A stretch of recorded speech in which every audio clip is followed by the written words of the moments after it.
পৃথিবীতে একটাই নাম তন্নির বিরক্ত লাগে। সেটা হচ্ছে অর্ণব চৌধুরী। নামটা শুনলেই তন্নির হাসি মুখখানা চুপসে যায়। বুক ধুপধুপ করতে থাকে। পানি খেতে ইচ্ছে করে। আর দৌড়ে পালাতে ইচ্ছে করে। কেন? কারণ মানুষটা আজাইরা। সব সময় সবাইকে ঝাড়তে থাকে, কোনো কারণ ছাড়া। তন্নি অবশ্য মানুষটার সামনে কখনো যায় না। ভুল করে দুবার পড়ে গিয়েছিল এবং দুটো ধমক খেয়েছে। সেই থেকে মানুষটাকে বিরক্তির কাতারে ফেলে রেখেছে। অশস্য, বাদর, পচা, পেঁচামুখী বিভিন্ন নামও দিয়েছে লোকটার। কেন ধমকেছিল? একদমই কারণ ছাড়া। একবার তন্নি লোকটার উপর গরম চায়ের কাপ ফেলে দিয়েছিল। আরেকবার উস্টা খেয়ে লোকটার উপরে গিয়ে পড়েছিল। ব্যাস, তাতেই ধমক। ঘর ভর্তি মানুষের সামনে ধমকেছিল। তন্নি সেই অপমান ভুলেনি। ভুল করে তন্নি আজকে অথৈয়ের বাড়িতে এসেছে, একদমই ভুল করে। ওই বাদর আজকে বাসায় ফিরবে জানলে তন্নির ছায়াও দেখা যেত না এই বাড়িতে। 2 বছর তন্নি এই রুলস মেইনটেইন করেই এই বাড়িতে আসে। শুক্র শনি এই 2 দিন বাদর বাড়িতে থাকে। আজকে অথৈয়ের দোষ। সে তন্নিকে ডেকেছে, আর্জেন্ট কাজ বলেই এনেছে। অথচ একবারও বলল না কি তন্নি আজকে ফ্রাইডে, আমার বাদর ভাই বাসায় ফিরবে, তোর আসার দরকার নেই গিউ। আর এখন এই মুহূর্তে তন্নিকে দায়িত্ব দেওয়া হয়েছে অর্ণবের বিছানা ঠিক করার জন্য। দায়িত্ব ছিল অথৈয়ের। আশা বেগম অথৈকে কাজটা করতে বলেছে, কিন্তু বেয়াদব অথৈ তন্নিকে পাঠিয়েছে। অথৈ বরাবরই কাজ চোর, আর তন্নি তাকে ভীষণ ভালোবাসে। তন্নি তো আর বলতে পারে না কি তোর ভাইকে আমার বিরক্ত লাগে, তার বিছানা আমি গোছাতে পারবো না গি। বললে অথৈ চুল ছিঁড়ে নিবে তন্নির। ভাইয়ের ব্যাপারে খুব প্রসেসিভ অথৈ। মুখে মুখে বলে কি তন্নি আমি তোকে সব থেকে বেশি ভালোবাসি গি, অথচ মনে মনে সে ভাইকে বেশি ভালোবাসে। এটা নিয়ে অবশ্য তন্নির মন খারাপ হয় না, কারণ সেও তো তার ভাইকে বেশি ভালোবাসে। অগত্যা তন্নি গুটি গুটি পায়ে চলে গিয়েছে অর্ণবের রুমে। এই বিশাল বাড়ি, এই একটি ঘর সব থেকে সুন্দর। চোখ ধাঁধানো সুন্দর যাকে বলে। ঝকচকে টকটকে সাদা রঙের রুমখানা। বিছানা চাদর পর্যন্ত সাদা। রাজকীয় খাটটা সাদার মাঝখানে গোল্ডেন কালারের ডিজাইন। সব মিলিয়ে ফাটাফাটি। তন্নি এই বাড়িতে আসলেই মাঝে মধ্যে উকি মারে এই রুমে। অর্ণব থাকলে অবশ্য উকি দেওয়া তো দূরের কথা, আশেপাশেও আসে না রুমটার। ভাবতে ভাবতে বিছানা চাদর তুলে ফেলে তন্নি নতুন বিছানা চাদর বিছিয়ে দেয়। বালিশের কভারও পরিবর্তন করে। পরিবর্তন করার অবশ্য কোনো প্রয়োজন ছিল না, কারণ একটুও ময়লা লাগেনি। তবুও 1 সপ্তাহ পড়েছিল, ব্যবহার করা হয়নি, তাই এই পরিবর্তন। এটা নিয়েও অবশ্য তন্নি কয়েকবার মুখ বাঁকিয়েছে, গালি দিয়েছে বাদরটাকে। সব কাজ প্রায় শেষ, তখনই একটা বুদ্ধি মাথায় চাপে। মানুষটার দেওয়া ধমকের কথা ভুলেনি তন্নি, একটু রিভেঞ্জ নেওয়াই যায়। মনে মনে বুদ্ধি এঁটে ফেলে এবং বিছানা চাদর তুলে তোশকের উপর পানি ঢেলে দেয়।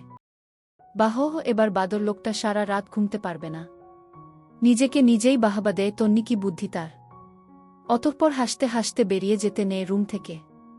দরজার সামনে বুকে হাত গুজে অর্ণবকে দাঁড়িয়ে থাকতে দেখে ভয়ে চমকে ওঠে তন্নি, মুখের হাসিটুকু মিলিয়ে যায়। তার এই মাত্র করা কাণ্ড কারখানা দেখে ফেলল নাকি? এবার কি আরও একটা ধমক খাবে? মাথা নিচু করে শুকনো ঢোক গিলে তন্নি। ঘোমটা আরও একটু টেনে কপাল ঢেকে ফেলে। হাত দ্বারা ওড়নার এক অংশ গিট্টু দিতে থাকে। মনে মনে চিন্তা করে ফেলে এক দৌড় দিবে। আবার ভাবে দরজার সামনেই তো দাঁড়িয়ে আছে, দৌড় দিয়ে যাবে কি করে? এসব ভাবনার মাঝেই অর্ণব গম্ভীর গলায় বলে ওঠে, হু আর ইউ? আরেক দরফা চমকায় তন্নি। কপালে ভাঁজ পড়ে। তাকে চিনতে পারছে না। 1 বছর আগে একটা ধমক মেরেছিল, ভুলে গেছে? অবশ্য মনে থাকার কথাও না। এরকম ধমক প্রতিদিন অহরহ মানুষকে মারে সে। যে আচমকা তার ধমক খাবে মনে তো শুধু তারই থাকবে, আমি অথৈয়ের বন্ধু। তন্নি খানিকটা মুখ বাঁকিয়ে জবাব দেয়, তো আমার বেডে পানি কেন ঢাললে? এ বাবা, সত্যিই দেখে ফেলেছে। কাদো কাদো ফেস করে ইনোসেন্ট দৃষ্টিতে অর্ণবের দিকে তাকায় তন্নি। যেন তন্নির নিষ্পাপ মুখখানা দেখে অর্ণব গলে যায় আর তাকে যেতে দেয়। কিন্তু এসবের কিছুই হয় না। অর্ণব রুমে ঢুকে দরজা বন্ধ করে দেয়, চাবি দিয়ে লক করে দেয়। ভয়ে তন্নির কলিজা শুকিয়ে যাচ্ছে। রীতিমতো কাঁপতে শুরু করে দিয়েছে সে। কথা বলার শক্তিটাও যেন হারিয়েছে। গলা দিয়ে একটু আওয়াজও বের হচ্ছে না যেন। লোকটা কি এখন অসভ্যতামি করবে তার সাথে? দরজা খুলুন, না হলে কিন্তু আমি চেঁচাবো, রিমরিমিয়ে বলে তন্নি। সিরিয়াসলি? হ্যাঁ। অর্ণব নিজেই চেঁচিয়ে ওঠে। মাম্মা মম অথুয়ের তন্নিকে রুমে আটকে রেখেছি। তন্নি দুই কানে হাত দিয়ে ফেলে অর্ণবের চিল্লানিতে। রান্নাঘর থেকে আশা বেগমের জবাব আসে। ভালো করেছিস আব্বা, আটকে রাখ ওকে, যেতে দেওয়া হবে না আজকে। হা হয়ে যায় তন্নি, গোল গোল চোখে তাকায় অর্ণবের দিকে। অর্ণব বাঁকা হাসে। আমার বিছানা না শুকানা অবধি এই রুম থেকে বের হতে পারবে না তুমি, বলতে বলতে হাতে থাকা চাবিটা ড্রেসিং টেবিলের উপরে রেখে দেয়, যাতে তন্নি নাগাল না পায়। হাত ঘড়ি খুলে ড্রেসিং টেবিলের উপর রাখে, ফোনটা চার্জে বসিয়ে কাবার থেকে জামা কাপড় নিয়ে ওয়াশরুমে ঢুকে পড়ে অর্ণব। আর তন্নি শুধু তাকিয়ে তাকিয়ে দেখে, কিছু বলতে পারবে না। অর্ণব ওয়াশরুমে ঢুকতেই কেঁদে ফেলে তন্নি। এক জগ পানি ঢেলেছে, 2 দিনের মধ্যে শুকাবে না। তাহলে কি তাকে এই 2 দিনই এখানে বন্দি থাকতে হবে? এসব ভেবে শব্দ করে কেঁদে ওঠে তন্নি। কাঁদতে কাঁদতে ফ্যান চালিয়ে দেয়। বিছানা চাদর তুলে ফ্লোরে বসে কাঁদতে থাকে। বাসায় যেতে না পারলে মা মেরেই ফেলবে তাকে। কেন পানি ঢালতে গিয়েছিল? একেবারে গোছল শেষ করে তোয়ালে দ্বারা চুল মুছতে মুছতে বের হয় অর্ণব। তন্নিকে খাটে মাথা ঠেকিয়ে বসেছিল। অর্ণবকে বের হতে দেখে সোজা হয়ে বসে মাথার ওড়না ঠিক করে। অর্ণব অবশ্য তাকায়ও না তন্নির দিকে। সে তার মতো মতো ড্রেসিং টেবিলের সামনে গিয়ে দাঁড়ায়। আয়নার মধ্য দিয়ে এবার তাকায় তন্নির দিকে। কান ধরে 10 বার উঠবস করো। অর্ণবের গম্ভীর গলার কথা শুনে আরেক দরফা চমকায় তন্নি। শুকনো ঢোক গিলে রিনরিনিয়ে বলে, উঠবস করলে যেতে দিবেন? অর্ণব জবাব দেয় না। তন্নি বুঝতে পারে তাকে যেতে দেওয়া হবে, তাই সে খুশি মনে দাঁড়িয়ে যায় এবং উঠবস করতে থাকে। অর্ণব চাবির গোছা হাতে নিয়ে খুলে দেয় দরজা। তন্নি এক গাল হেসে এক দৌড়ে বেরিয়ে যায়। দরজার বাইরে গিয়ে দাঁড়িয়ে যায়। পেছন ফিরে তাকায় অর্ণবের দিকে। মুখ বাঁকিয়ে বলে, দেখতো তো মাশাআল্লাহ জায়েদ খান। ব্যবহার আস্তাগফুরুল্লাহ সাকিব খানের মতো কেন ভাই? অর্ণব তাকাতেই তন্নি ভৌ দৌড় দেয়। অর্ণব দাঁতে দাঁত চেপে তাকিয়ে থাকে তন্নির চলে যাওয়ার দিকে। বিড়বিড় করে বলে, হাতের কাছে পাই শুধু, তারপর দেখাবো সাকিব খান আর জায়েদ খান কাকে বলে। ছেলে বাড়িতে ফিরলে আশা বেগমের কাজ দ্বিগুণ বেড়ে যায়। খাবে না জেনেও নানান পদের খাবার রান্না করে সে। বাড়িতে পার্মানেন্ট কাজের লোক রাখা হয়নি, ওই একজন রাখা হয়েছে যে ঘর মুছে এবং কাপড় চোপড়া ধুয়ে চলে যায়। তাই রান্নার কাজ একা হাতেই করতে হয়। 2টো মেয়ে তার, একজনও রান্না করতে জানে না। তন্নি অথৈয়ের রুমে ঢুকে পড়ে। অথৈ গেমস খেলছে, এই এক নেশা তার। ফাঁকা সময় পেলেই গেমস খেলতে শুরু করে। অথৈ কেন ডেকেছিলি জলদি বল, বাসায় যেতে হবে আমার। অথৈ ফোনটা রাখে, তাকায় তন্নির মুখের দিকে। বস পাশে। ম্যাথ বুঝতে পারছি না। তন্নি অথৈয়ের পড়ার টেবিল হতে ম্যাথ বই এবং খাতা নিয়ে খাটের উপর বসে এবং বোঝাতে থাকে। মাথার ঘোমটা খুলে ফেলেছে তন্নি। হাঁটু অবধি লম্বা চুলগুলো মুক্ত করে দিয়েছে। খাটের অনেকটা জায়গা দখল করে নিয়েছে তন্নির চুল। পড়া বোঝানো শেষ হতেই অর্ণব ঢুকে পড়ে অথৈয়ের রুমে। অথৈ বউ, বাকিটা বলতে পারে না। নজর আটকে যায় ঘন কালো চুলে। কপালে ভাঁজ পড়ে। এই চুল কার? অর্ণবের কণ্ঠ শুনতেই তন্নি নড়েচড়ে বসে ওড়না মাথায় তোলে। অর্ণব নজর ফিরিয়ে নেয়। কপাল চুলকে এগিয়ে আসে। অথৈয়ের পাশে বসে। অথৈ বড়ই ব্যস্ত ম্যাথ করতে। তন্নি মাথা নুইয়ে ফেলেছে। শুকনো কাশি দেয় অর্ণব। অথৈয়ের চুলগুলো মুঠো করে ধরে। অথৈ বিরক্ত হয়। দাভাই বিরক্ত করিস না তো। অর্ণব ভদ্র ছেলের মতে চুল ছেড়ে দেয় এবং বলে, বড় চুলওয়ালা মেয়েদের জঘন্য দেখতে লাগে কেন? মনে হয় কচুরি পানার জঙ্গল। তন্নির কথাটা খারাপ লাগে। আসলেই কি তাকে বাজে দেখায়? অথৈ চোখ পাকিয়ে তাকায় অর্ণবের দিকে। বাকিদের কথা জানি না, তবে আমার তন্নিকে মাশাআল্লাহ অনেক সুন্দর লাগে। তোর তন্নিকে জাস্ট শেওড়া গাছের পেতনির মতো লাগে। তন্নি গাল ফুলিয়ে ফেলে। অথৈ আশেপাশে কিছু খোঁজে অর্ণবকে মারতে। অর্ণব ততক্ষণে দরজা অবধি চলে গেছে। অথই রাতে ফোঁস ফোঁস করতে থাকে।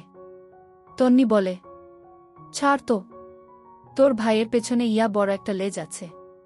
পেছন থেকে অর্ণব বলে ওঠে, হ্যাঁ, ওই লেজ দিয়ে তোমাকে টেনে টেনে কাছে নিয়ে আসি। আর চুম। বাকিটা শেষ করার আগে অথই পেছনে ফেরে। অর্ণব দাঁত কেলিয়ে চলে যায়। বোনকে জ্বালাতে তার দারুণ লাগে। তন্নি মুখ বাঁকায়। তোর ভাই বাড়িতে আসলে একদম আসব না আমি। বাদর একটা।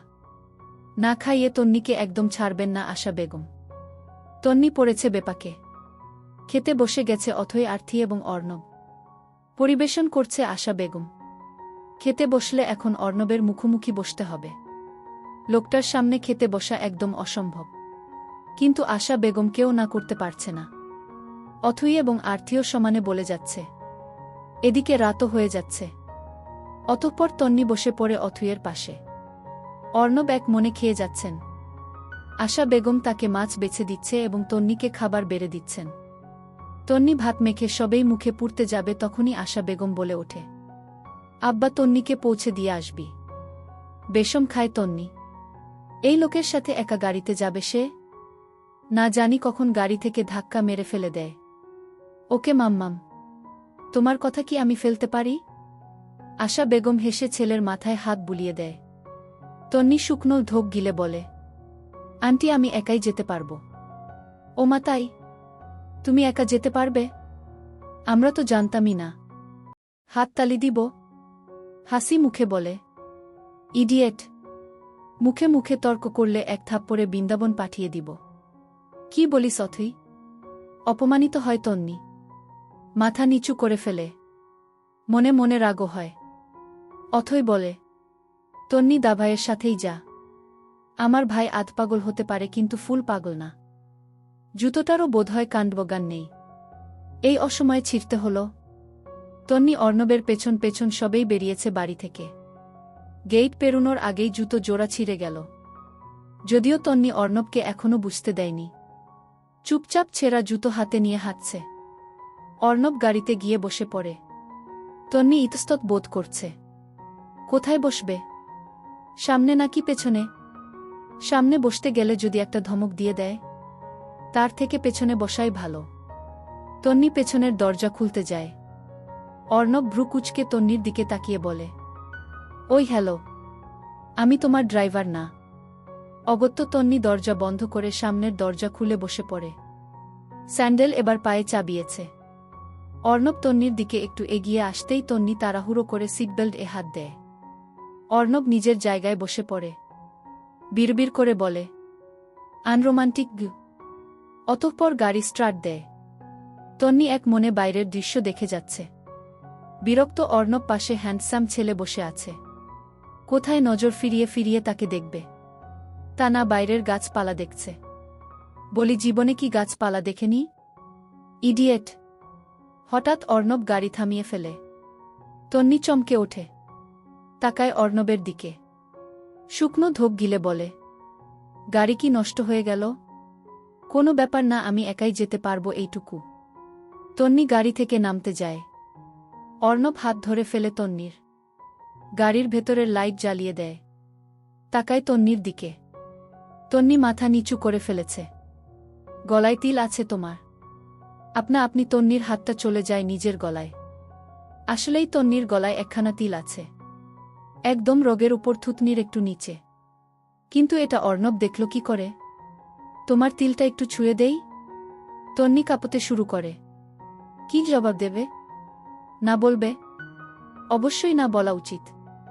কিন্তু তন্নির গলা দিয়ে আওয়াজ বের হচ্ছে না। সে জিভ দিয়ে ঠোঁট ভিজিয়ে নেয়। অর্ণব নিজের সিট বেল্ট খুলে ফেলে তন্নির দিকে খানিকটা চেপে বসে। অতঃপর গাড়ির লাইট নিভিয়ে চট করে ঠোঁট ছোঁয়ায় তন্নির গলায়। কয়েক সেকেন্ড সময় নেয় এবং নিজের সিটে বসে পড়ে। গাড়িও চালাতে শুরু করে।